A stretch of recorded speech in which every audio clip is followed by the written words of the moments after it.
航空安检规定，内含水银的小型医用或临床用体温计只能托运，不可随身携带，且每人携带不得超过1支，必须装在保护盒内，保证温度计不会轻易的破损。为什么一个小小温度计的携带也会有这么多的要求呢？水银除了会产生生物毒性外，还有另外一个鲜为人知的特性，那就是它很容易和各种金属形成合金，称为汞齐化。比如金属铝，铝的性质较为活泼，很容易和空气中的氧气反应，生成氧化铝。氧化铝的活性较低，不易与空气、水等反应。我们日常用具中可用铝制品，就是因为它的表面覆盖着一层致密的氧化铝保护膜。不过，一旦这层保护膜遭到破坏后，比如用钉子划破铝板的表面，金属铝暴露出来后，这时只需一滴水银，铝板上方就会冒出棉絮一样的东西，并疯狂向上生长。究其原理，就是汞能与铝形成铝汞齐。由于铝汞齐的存在，铝也就失去了氧化铝保护膜的保护作用，很快会被空气中的氧气氧化，变成白色固体氧化铝。而铝汞齐表面的铝因氧化而减少时，铝板上的铝就会不断溶解进入铝汞齐，并继续在表面被氧化形成白色的氧化铝。也就是说，少量的汞就可以持续的和铝发生反应。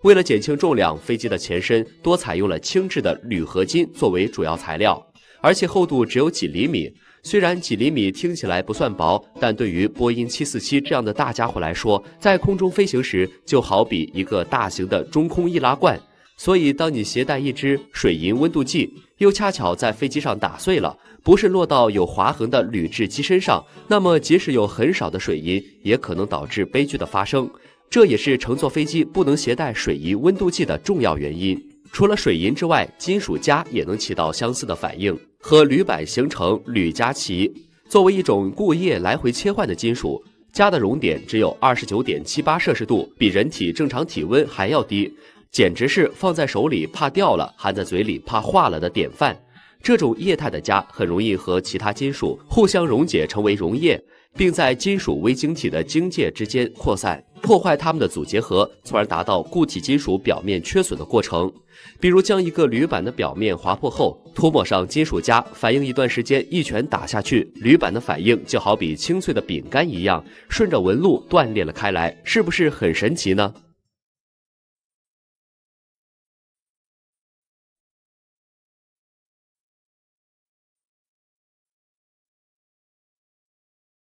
古希腊时期，亚里士多德在论机械中提出了一个让不少数学家都感到困惑的谜题，如下方的木头轮子，将它抽象为2个同心圆，大的表示车轮，小的表示车轴。假设大圆半径为大 R， 小圆半径为小 r， 那么车轮在水平线上滚动一圈的话，2个圆的底部都会平移相同的距离，即大圆的周长2派大 r， 也就是说，半径不同的2个圆碾过的水平长度一模一样。就常识而言，这个结论非常奇怪。那到底是什么原因造成了这种结果呢？1638年，伽利略在《论2种新科学及其数学演化》中提到了如何解释亚里士多德的车轮悖论。由于正 n 边形近似于圆 ，n 越大就越接近于圆，所以考虑多边形和圆的这种关系，可以先用2个正六边形来代替圆形。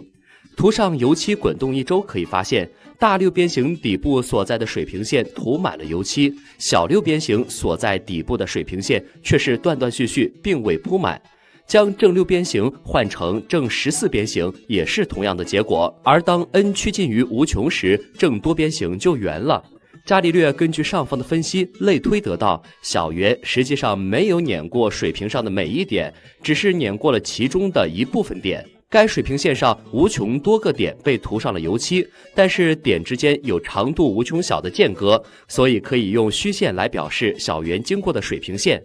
这样，伽利略就回答了亚里士多德的车轮悖论。那么，事实真的如此吗？意大利数学家卡瓦列里曾向伽利略请教了这么一个问题：可不可以认为线段是由无穷多个长度为无穷小的点构成的？伽利略在反复思考后，从亚里士多德的车轮悖论中找到了灵感。他认为线段是由无穷多个点构成，而且这些点之间还夹杂着无穷多个长度为无穷小的空白。但这个假说却是蕴含矛盾的。当时人们认为无穷小是非常非常小的实数，那么无穷多个长度为无穷小的点加起来，其长度一定是无穷大，而线段的长度当然不是无穷大。由于伽利略对无穷小的错误认知，所以他对亚里士多德的车轮悖论解释也是错误的。那么这个问题应该如何解答呢？如果大圆和小圆都是独立滚动的，那么都滚动一圈的话，大圆确实应该水平移动2派大 r， 而小圆应该水平移动2派小 r。但在悖论中，真正独立滚动的其实是大圆，小圆是完全被动滚动的。所以悖论中提到小圆的半径为小 r， 其实完全是一种误导，让你觉得小圆也在独立滚动。而实际上，小圆在进行滚动加滑动的叠加运动，小圆在水平线上滚动一段距离，滑动一段距离，最终完成了2派大 r 的平移。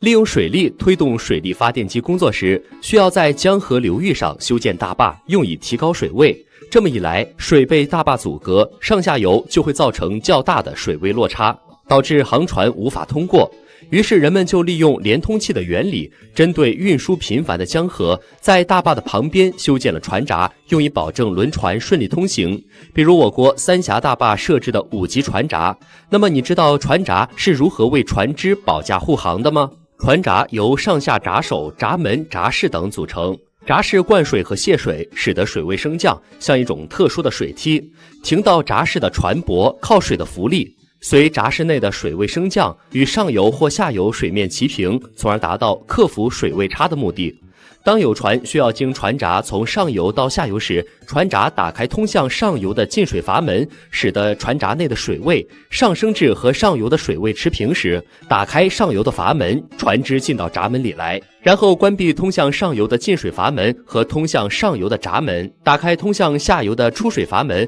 放出闸门内多余的水，使船闸内的水位和下游的水位持平，然后打开通向下游的闸门，就可以出船闸了。反之，当有船需要经船闸从下游到上游时，船闸打开通向下游的出水阀门，使船闸内的水位降至和下游的水位持平时，打开下游的阀门，船进到闸门里来，然后关闭通向下游的出水阀门和通向下游的阀门，打开通向上游的进水阀门，使船闸内的水位上升和上游的水位持平，然后打开通向上游的阀门，船就可以出船闸了。三峡船闸的工作原理就是这样的连通原理，整体共有5级闸门，主体部分长达1621米，上下游水位总落差113米，也就是说，船舶通过船闸要翻越10层楼房的高度，堪称世界之最。每次可通过由3条300吨级的驳船和一个机动拖船组成的10000吨级船队。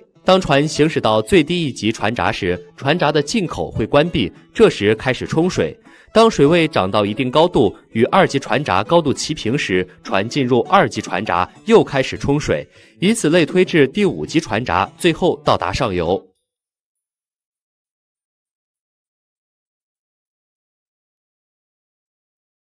知道地球在自转，这再正常不过。然而在400多年前，布鲁诺却因此受火刑，伽利略因此入狱。不仅仅是因为他们主张日心说违背了圣经中的地球中心论，而是他们拿不出强有力的证据，用实验证明地球在自转。那么用什么方法可以用肉眼观察到地球的自转呢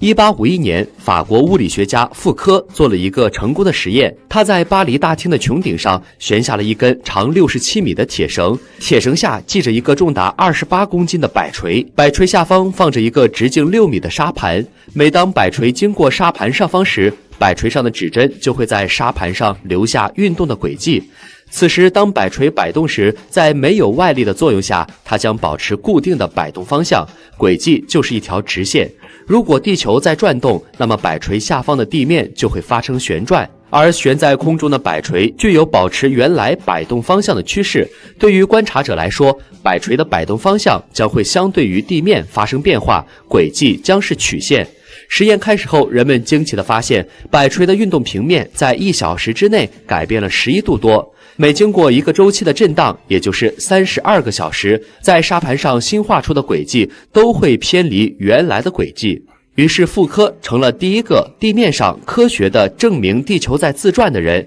从此这类摆就被称为了傅科摆。那么为什么这个巨型单摆需要32小时才变化一周，而不是24小时呢？之所以会产生这个效果，是由于这个巨型单摆并不是正好位于地球的自转轴上，实验地的地理纬度越低，它摆动方向的变化率就越慢。假设到赤道附近架起单摆做同样的实验，那么它的摆动方向将不会发生任何的变化，因为此时支架的方向已经不随地球的转动而改变。其实生活中你也能看见傅科摆的影子，比如水在流入水槽口时所形成的漩涡，漩涡的方向就是受地球自转的影响。因为当某一物体静止时，由于惯性应该与地球保持一致的活动，当静止的水开始下流时，微观上它的运动方向是竖直向下，宏观上它却随着地球自西向东运动而运动，受两种力的影响就形成了漩涡。这个漩涡假设在北半球的话，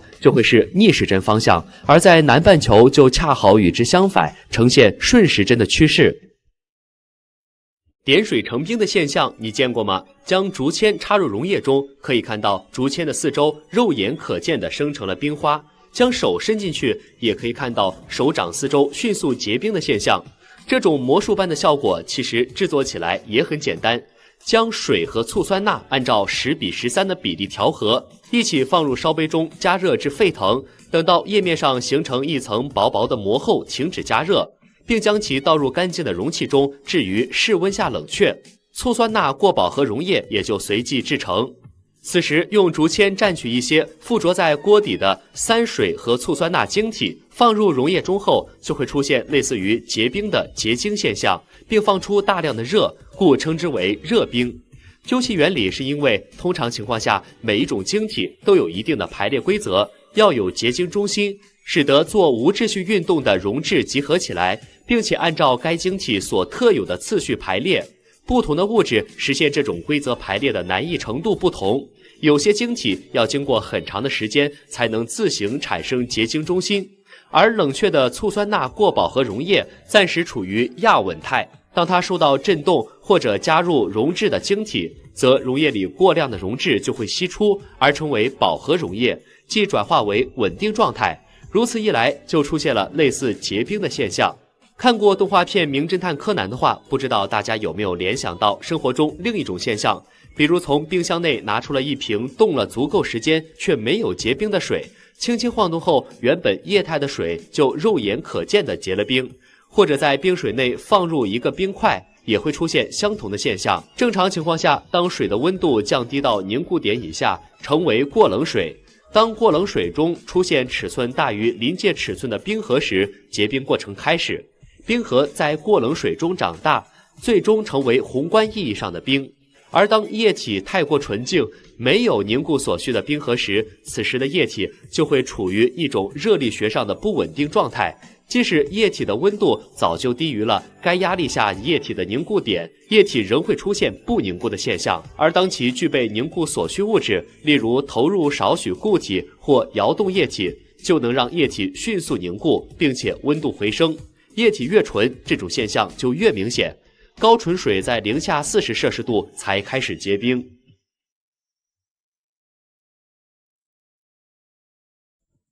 一根棒棒糖需要舔多少口才能舔完？相信很多人小时候都思考过这个问题，并小小的实验过，但结果估计都跟美国80年代一则棒棒糖广告里的猫头鹰一样，在实验的第3口就忍不住把棒棒糖咬碎了。广告的最后还声称，这个答案也许世界可能永远都不知道。但2015年，纽约大学克朗数学系在研究溶解在自然界中作用的过程中，却偶然得知了这个答案。自然界中有水流过的地方都会留下水特有的痕迹，比如水边的鹅卵石或者海底起伏的沙丘。这些过程涉及两个重要的元素，一方面是水在流过固体的表面时，通过侵蚀或溶解带走了物质，从而改变了固体的形状；另一方面，改变了形状的物体又会干扰到水的流动，从而改变水流的速度，并且影响物质被带走的速度。结合了这两个元素的流体力学问题，被统称为固体流体相互作用问题。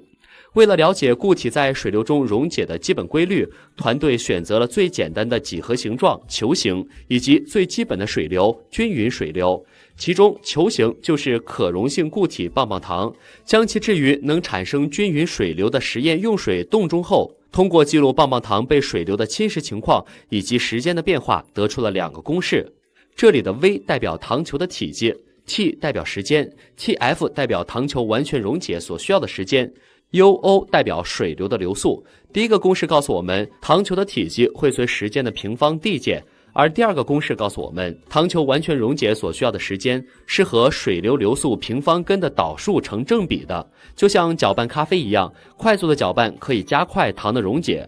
这两个公式可以预测可溶解的固体在流动的液体中融化需要多长时间，因此在工业领域，特别是制药业会有很大的用途，比如判断药片需要多长时间才能在胃里溶解。同样，这个公式还可以解开困扰很多人的难题：一根棒棒糖到底能舔多少次？于是团队便利用公式对棒棒糖进行了计算，得到的答案为1000次。尽管这个答案会受到糖球体积以及唾液分泌量的干扰，但公式的出现应该拯救了不少人的舌头吧。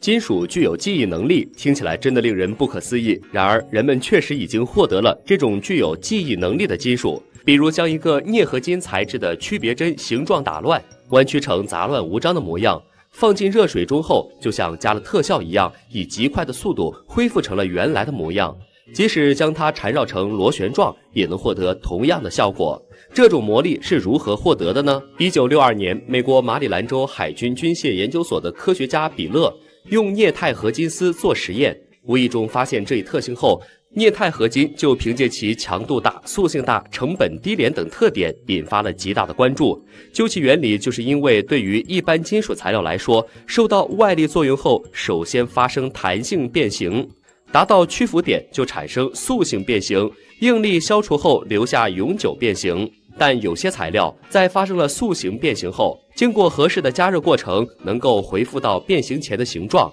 这种现象叫做形状记忆效应。具有形状记忆效应的金属一般是2种以上的金属元素组成的合金，称为形状记忆合金。分析表明，这类合金存在着一对可逆转变的晶体结构，比如钛和镍各为50%的记忆合金，有2种晶体结构，一种是菱形的，一种是立方体的。这2种晶体结构相互转变的温度是一定的，高于这一温度，它会由菱形结构转变为立方体结构，低于这一温度，又由立方体结构转变为菱形结构。晶体结构类型改变了，它的形状也会随之改变。目前具有这种形状记忆效果的合金有镍钛、铜锌、镍铝等10种。其中，由于镍钛合金的马氏体硬度较低，早在20世纪60年代，美国海军就应用在了飞机液压系统的管道接头上。除此之外，美国宇航局还将它制成了抛物面天线，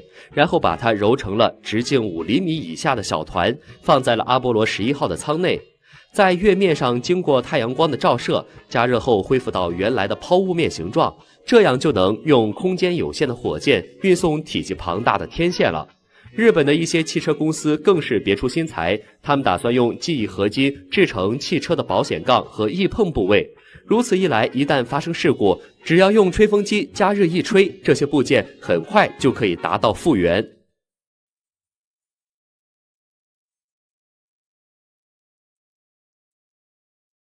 1898年，物理学家居里夫人从铀矿中相继发现了2个能发射射线的新元素，即钋和镭。这种能自发释放出射线的性质被居里夫人称为放射性。那么生活中有没有什么方法让放射线化为可见呢？绝大多数放射性原子核衰变时主要放射3种射线，一种叫做阿尔法射线，由2个质子和2个中子组成的氦原子核；一种叫做贝塔射线，它是高速运动的电子，带一个单位的负电荷。另外一种则是射线，这些放射线虽然看不见，但是我们可以根据放射性的粒子与其他物质作用时产生的一些现象来探知放射线的存在。准备好一个托盘，上方铺设干冰，并用挡板进行阻隔，将一个透明容器与挡板相契合，并在顶部倒上少量的酒精后，把一小块放射性物质放在容器内侧。等到酒精蒸汽达到过饱和状态时，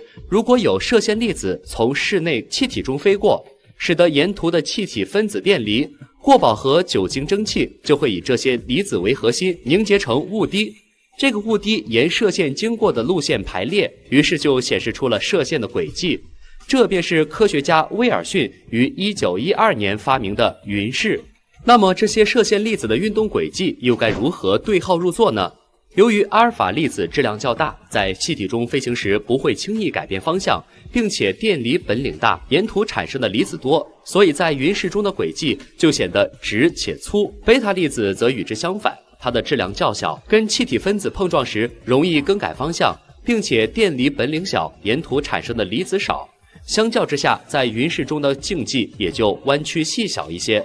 不同于阿尔法和贝塔粒子，伽马粒子的电离本领很小，所以在云式中一般也就看不到它的踪迹了。这3种射线由于特征不同，它们对人体造成的危害方式也不同。阿尔法射线只有进入人体内部才会造成损伤，比如外源性放射物质经空气吸入，这就是内照射。射线主要从人体外对人体内造成损伤，称为外照射。贝塔射线既能造成内照射，又能造成外照射。那么它们具体是如何危害人体的呢？放射性物质衰变中会产生电离辐射，从而破坏人体组织里分子和原子之间的化学键，这也就导致了3个结果，即细胞受损，作用于生殖细胞或者体细胞，致使 DNA 发生变化，从生理上终止正常细胞代谢。比如1999年9月30日，日本茨城县海东村一家核燃料处理厂，由于工人违规操作，发生过一起临界事故。事件中，距离辐射源半米的工人受到了平时近10倍的辐射量。起初送往医院时，除了皮肤黑了一些外，看起来和正常人没有两样。检查后才发现，他体内原本排列有序的染色体变成了一派杂乱无章的乱象，体内的细胞不断凋亡，却没有新的细胞生成。在经历83天的折磨后，其生命最终还是在千禧年到来之前戛然而止。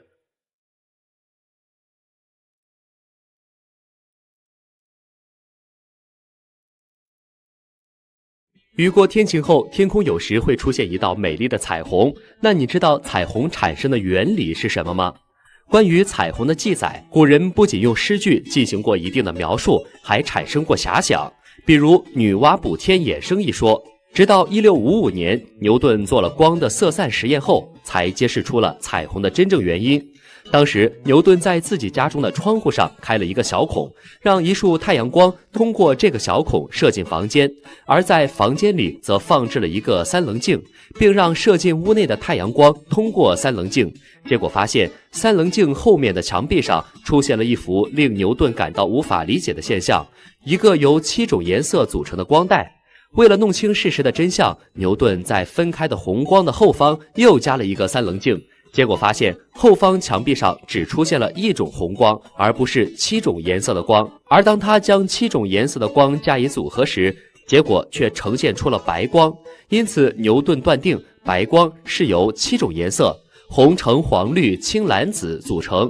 它可以通过三棱镜分成7种颜色的光，即光的色散。所谓光的色散，就是当太阳光或白光通过三棱镜后，被分解成了7种不同颜色的光。光的色散原理也很简单，对同一种介质，光的频率越高，介质对这种光的折射率就越大。在可见光中，紫光的频率最高，红光频率最小。这种不同颜色的光经过三棱镜后，偏折程度会有所不同，从而将白光分成了7种颜色的光。那么自然界中彩虹的形成又与光的色散有什么关联呢？由牛顿的实验可知，太阳光是由7种颜色组成的白光，它是沿直线传播的。可一旦它进入水中后，如残存水中的小雨滴，就相当于一个3棱镜，会产生折射。由于这7种颜色的波长不同，它们偏向角度也会不同，所以太阳光就会分成7种单色光。这7种颜色的光以各自不同的角度折射，进行排列后，就形成了彩虹。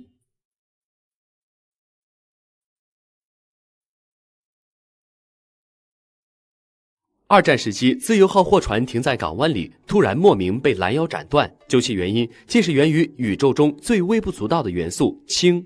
氢元素在地球无处不在，是构成生命最为重要的元素之一。之所以说它微不足道，是因为氢原子是元素周期表中质量最轻、体积最小的原子，很容易钻进其他材料中。就好比一个袋子里，即使已经装满了土豆，还是很容易再倒进去许多大米一样。钻进其他材料当中的氢会造成一种叫做清脆的现象，从而使金属材料的塑性严重降低，同时意味着会导致材料的脆性严重增加。说的通俗一点，就是让材料变得很脆，甚至产生裂纹，且一经产生就不可消除。那么清脆现象是如何产生的呢？金属是由原子构成，通常又都是晶体，所以构成金属的原子不是一盘散沙，更像是课堂里整整齐齐排排坐的小朋友，都是规规矩矩的。但是在现实的晶体中，并非所有原子都能像课堂上的小朋友那样踏实安分地待在自己的位置上，总有些不守纪律的原子会破坏晶体规律整齐的秩序，在晶体中形成缺陷，其中点缺陷和位错是2种最基本的缺陷。点缺陷有2种，一种是空位，另一种是间隙原子。顾名思义，空位就是金属原子缺席，就像课堂里空出了一个座位；间隙原子的话，就是有外来原子插班，课堂挤进了一位新同学。不论哪种情况，对晶体来说都意味着性质发生了改变。而位错是金属晶体中最重要的一种缺陷，就是原子的局部不规则排列，在外力的作用下，这些位错可以运动，相互交割纠缠。正是这些位错的运动，赋予了金属材料良好的变形能力。反之，如果一种材料中的位错既少又不易运动，这种材料就很难发生变形。比如玻璃或者陶瓷，一摔就碎。当金属在凝固的过程中，一旦熔其中的氢没能及时释放出来，向着金属中缺陷附近扩散，到室温时，原子氢就会在缺陷处结合成分子氢，并不断聚集，从而产生巨大的内压力，使得金属发生裂纹。前面提到的自由号货船就是发生了清脆现象。除了清脆，还有一种氢鼓泡现象，同样对金属有着不小的威胁。钻进金属铝中的氢原子会让金属表面产生很多纳米级的小凹坑，这些凹坑为氢原子的聚集提供了便利。随着凹坑不断变大，氢原子越聚越多，就会把附着在金属铝表面的氧化膜顶起来，从而使材料表面出现鼓泡。这些氢鼓泡会加速飞机发动机涡轮叶片的腐蚀和失效，也会削弱航天器太阳翻板的能力，如此一来就影响到了飞行器的正常工作。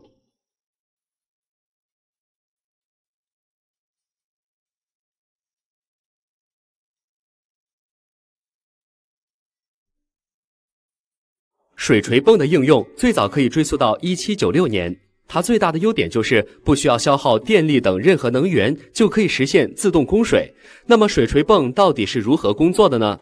？1879年，《人民百科全书》中所记载的人类历史上55种最重要的发明中，就包括水锤泵。它是这样定义水锤泵的：一个简单便利的通过落水重力产生水锤现象，从而将一部分水提升到相当大的高度的装置。所谓水锤现象，就是当水管阀门突然闭合，或由于某种原因造成管道突然闭塞时，入水口处水体静止，而后方水体由于惯性作用持续向前移动，从而形成水流冲击波，对管道内部及阀门造成巨大压力的现象。水锤泵的原理也是一样。我们不妨看一下它的构造。一般由动力水管、泵体、排水阀、压水阀、空气室、出水管6大部分组成。水锤泵在工作之前，排水阀在磁吸弹簧的作用下处于开启状态，输水阀在磁吸弹簧和自身重量作用下处于关闭状态。开机时，有一定落差的水通过水的动力水管